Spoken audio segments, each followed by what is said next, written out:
Jadi waktu itu kalau soal gejala penyakit, Pak, saya waktu itu saya belum belum begitu pasti penyakit yang saya derita karena memang ada gejala-gejala, namun saya tetap masih mengabaikan karena gejala itu menurut saya tidak masuk akal juga. Di jantung saya ini sering menusuk-nusuk ketika saya jogging, saya cepat capek, kemudian menusuk-nusuk. Jadi saya kira itu tuh mungkin saya anggap saya udah lama nggak olahraga gitu kan. Kemudian saya tetap mengabaikan. Cuman kalau penyakit yang lain, saya pun jarang ke rumah sakit.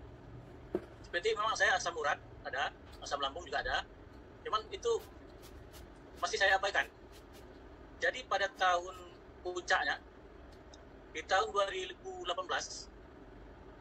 ini baru secara tiba-tiba saya langsung mendadak dapat serangan jantung, Bapak. Jadi serangan jantung mengakibatkan waktu itu saya langsung koma. Dan waktu itu kejadiannya bukan di rumah, Pak, Bapak Ibu. Kejadiannya di rumah teman saya. Kebetulan saya sedang nonton TV. Waktu itu bertepatan bulan puasa di tahun 2018. Tahu-tahu saya langsung pingsan dengan keadaan yang sangat mengkhawatirkan sekali.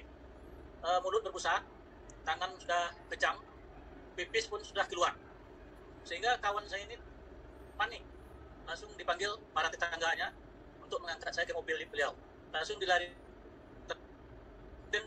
nolak di satu rumah sakit swasta. Tahu swasta masih itu.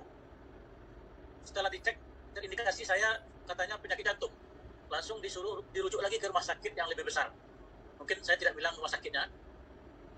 Waktu itu saya mau setelah dicek, saya masih di IGD. Waktu itu saya ditawarkan untuk masuk ruangan ICU karena mau dioperasi. Menurut istri saya mau dioperasi. Waktu itu saya udah mulai sadar. Istri bilang sama saya bahwa saya katanya mau dioperasi. Tapi sehubungan dengan saya sudah kenal dengan riwayat duluan, saya sudah sering melihat testimoni, berbagai testimoni, dan waktu itu saya punya keyakinan bahwa mungkin kita coba spekulasi aja dulu. Kalau menurut dokter, saya pun tidak boleh pulang dulu. Berdasarkan negosiasi istri saya dengan dokter, akhirnya dokter memberi kesempatan dengan syarat membuat surat pernyataan dengan ditandatangani 2 orang, masuk adik ipar saya yang ditandatangani surat pernyataan tersebut. Akhirnya pulang dari rumah sakit. Iya. Jadi waktu malam itu saya sudah tengah malam itu tuh, saya langsung dibawa pulang. Sampai di rumah, saya langsung konsumsi obat ini 2 butir. Bapak konsumsi obat masih sempat konsumsi obat dari dokter? Oh ya, masih. Waktu itu dokter ngasih obat juga untuk 3 hari makan. Memang waktu itu mungkin ya itulah istilahnya kita kan minta pulang, jadi cuma dikasih untuk 3 hari aja. Jadi saya langsung konsumsi obat waktu itu obat dokter saya konsumsi juga. Kemudian obat besoknya juga saya konsumsi 2 pagi. Karena saya udah sering diajak sama istri, saya udah paham aturan untuk konsumsinya, 2 pagi, 2 sore. Ya itu saya lanjutkan, nggak salah lebih kurang 4 botol. Setelah konsumsi 4 botol gimana rasanya, Pak? Udah terasa ringan, Pak. Jadi pernah medical check up balik? Medical check up siap itu, Pak. Udah saya waktu itu karena sudah merasa lega, sudah merasa sehat, maka agak saya apakan juga dulu.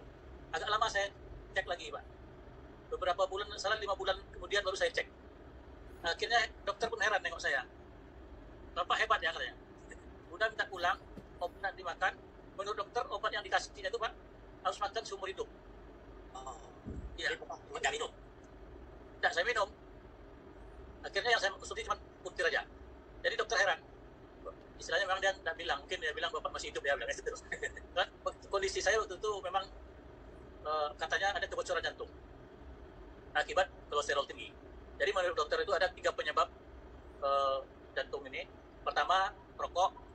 Yang kedua, keturunan. Yang ketiga, kolesterol. Memang saya hobi makan yang berlemak-lemak. Jerawat-jerawat, apalagi kalau kayak sup-sup dulu kan. Apalagi saya orang Padang, Pak. Sering makan santan-santan. Jadi sekarang Bapak masih kemudian saya lupa Pak, ini waktu saya makan 1 minggu itu saya kena detok Pak. Detoknya minta ampun Pak. Saya kebetulan dulunya asam urat, itu kaki saya bengkak sebelah kanan. Akhirnya saya tidak bisa ngapa-ngapain. Mungkin ada beberapa orang Riway datang menjenguk saya, masuk Pak Dedi, Bu Upik kan tahu tuh. Jadi saya 4 hari tidak bisa kemana-mana Pak. Jadi Bapak takut nggak dengan detox itu? Apakah Bapak sempat berpikir mau berhenti? Awalnya saya heran juga Pak, ini obat apa ini bilang kan? Kok makin sakit bilang kan? Tahu datang Pak Dedi, Pak Bu Upik, datang Pak Katuan, Pak Rudi, dia bilang itu ya, makan terus ya. Akhirnya Pak, sampai sekarang asam urat, asam lambung semuanya selesai. Dulu makan kacang sedikit aja, asam urat kambuh. Tapi dulu ada obatnya, makan obat 1 hari sehat lagi. Kalau kambuh, makan obat 1 hari sehat lagi. Jadi kalau sekarang, alhamdulillah udah sehat semua Pak. Jadi apa pesan yang ingin Bapak sampaikan ke teman-teman yang hadir di Zoom malam ini? Ya pesan saya Pak, pertama sekali berdasarkan pengalaman saya, yang pertama sekali saya tadi ada kesalahan. Pertama, terlalu mengabaikan kesehatan. Saya berharap pada kita semua, sekecil apapun gejala dalam tubuh kita, segeralah dikontrol, dicek, kemudian dikontrol ke rumah sakit ya. Kemudian berdasarkan manfaat yang telah saya rasakan di produk kita ini, Urtir Placenta, itu sangat luar biasa. Untuk itu saya mengimbau kepada kita semua, jangan merasa ragu dan bimbang lagi untuk mengkonsumsi obat ini, karena sudah banyak nyawa yang tertolong sama Urtir ini.